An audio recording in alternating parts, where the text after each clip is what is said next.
Assalamu alaikum. Dans cette vidéo, on va parler de la hadra, qui est un des fondements de la voix. Donc, c'est pas la première vidéo, ce sera pas la dernière non plus, c'est sûr, puisque c'est vraiment un fondement, c'est un des fondements de la voix, tout simplement. Et donc, pour rentrer dans la hadra, eh ben, comme on le sait tous, les actes ne valent que par leur intention, et donc il faut la meilleure intention, puisque la hadra, ça signifie la présence, et donc quand on rentre dans la hadra, on va rentrer dans la présence divine, par le madad du sher, par le madad du wali, alhamdulillah. Et donc il y a certaines convenances, comme notamment la tenue vestimentaire. C'est-à-dire qu'on peut pas rentrer en jeans t-shirt. Bon, au niveau de la charia, les parties elles sont couvertes, mais quand même c'est pas convenable. Également, si le shir il demande à ce que la tête elle soit couverte, et donc on soit habillé avec un vêtement musulman traditionnel, c'est-à-dire un ramis, un vêtement complet qui va des épaules jusqu'à en dessous les genoux. Voilà. Et ensuite, donc le lancement de la hadra, avant la hadra, il y a les samas qui chantent. Donc les samas, c'est un groupe de fakirs qui vont chanter les poèmes des hommes de Dieu. Et durant ces chants, eh ben, la hadra est levée lorsqu'il y a quelqu'un qui a le hal de lever la hadra. Et donc, en ce qui concerne le hal, c'est un sujet duquel on peut en parler, Inch'Allah. Mais en tout cas, c'est pas quelque chose qui est défini de façon, ça peut pas être défini de façon intellectuelle. Voilà, à tel moment, la hadra, elle va se lever. Ça marche pas comme ça marche par le hal. Et donc, quand le hal est là, il y a un fakir, quelqu'un de l'assemblée qui va commencer à lancer la hadra, qui va être, quand le cher est en présence, du coup, c'est le cher qui va faire un signe pour accepter, comme quoi c'est accepté, puis comme quoi la hadra va te lancer. À ce moment-là, tout le monde se lève et on se tient par les mains, en formant un cercle. Donc le cercle, ça représente la mishkat.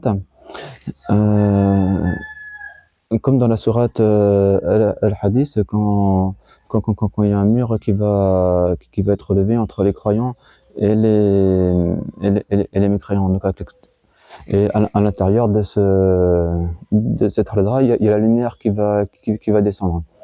Et là, parmi les convenances de la hadra, c'est au sein de la tariqa Karkaria, eh ben il faut laisser passer le flux, il faut laisser le flux circuler, le flux spirituel, le madad. Il faut pas le retenir. Et donc ça, je sais pas très bien comment l'expliquer, mais quand on est dans le hadra, on le comprend très bien. C'est-à-dire que le flux, il faut le laisser, il faut le laisser. Il faut, au niveau des bras, on les laisse, c'est-à-dire que c'est le corps qui va se balancer. Et les bras, quant à eux, on va pas faire de la danse, on va pas, les bras ils sont complètement détendus, les muscles sont détendus, et c'est le corps qui va se balancer d'avant en arrière, en faisant Al-Hayy. Et Al-Hayy, c'est le nom, le vivant. Et pendant que le sama il continue les chants, du coup la hadra est levée, et tous ensemble on fait le dhikr Al-Hayy, c'est-à-dire le vivant. Et donc ensuite le déroulement de la hadra il est très simple, c'est-à-dire qu'il suffit juste de suivre le mouvement, c'est tout, et de rentrer dans la présence.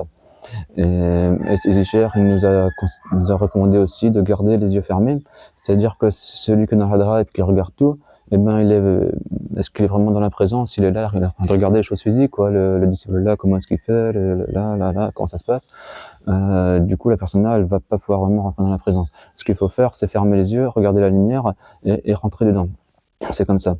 Et une fois, il a dit que si on ouvre les yeux et puis qu'on voit la lumière partout, bah, à ce moment-là, on peut garder les yeux ouverts. Mais autrement, il faut garder les yeux fermés et vraiment être concentré sur la lumière. Et également, au niveau de de la concentration pour rester concentré, parce que bon, si on n'est pas concentré, ça peut arriver. Et donc, c'est cher, il conseille de se concentrer sur le samam, c'est-à-dire sur les paroles, sur les poèmes qui sont chantés, de se concentrer dessus. Et ça, pour ma part, qui suis pas arabophone, je comprends pas. Je pourrais pas faire de traduction des samas, mais le fait de se concentrer sur les paroles, ça, ça permet de rentrer dans la lumière. Alhamdulillah. Et donc ensuite, on suit le mouvement, tout simplement. On rentre dans la lumière, on rentre dans le hadra, on rentre dans la présence, par la grâce de Dieu, par le madad du cher, c'est-à-dire par le flux spirituel du cher. Donc, le cher, il expliquait que le madad, le flux spirituel, il descend au centre de la hadra, et ensuite il va se diffuser. Et c'est pour cette raison que le centre, au milieu de la hadra, il n'y a que le cher qui peut y aller, parce que il y a que lui qui atteint la réalisation spirituelle correspondant au alif, c'est-à-dire à la droiture, capable de réceptionner le flux et de le transmettre. Quand si quelqu'un d'autre vient qui n'a pas atteint la réalisation spirituelle nécessaire, qui va se mettre au milieu, eh ben ça va casser le flux, ça va faire un problème. Surtout pour la personne qui se met au milieu. Et ensuite, pendant la hadra, donc on cherche, enfin chacun cherche ce qu'il cherche, mais le hal il peut survenir. Et, c'est certains moments où c'est conseillé de retenir le hal. Dans le hadra, c'est conseillé de le laisser, c'est-à-dire de le laisser s'exprimer pleinement, à fond. Et donc quand on est parti du cercle, quand on se tient la main, ben, du coup c'est le corps qui bouge et on fait le dhikr.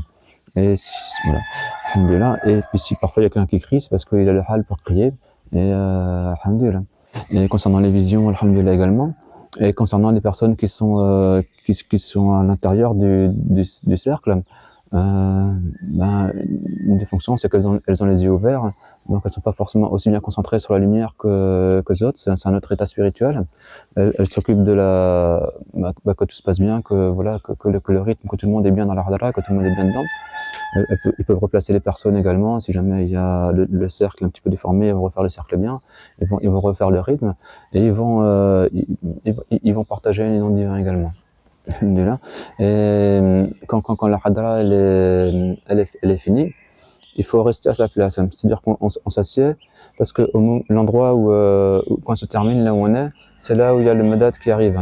Et donc on s'assied à l'endroit où on est, là on reste assis, on écoute la lecture du Coran, on écoute les doigts, on profite bien du madad pour bien regarder la lumière et bien s'éteindre dans la lumière.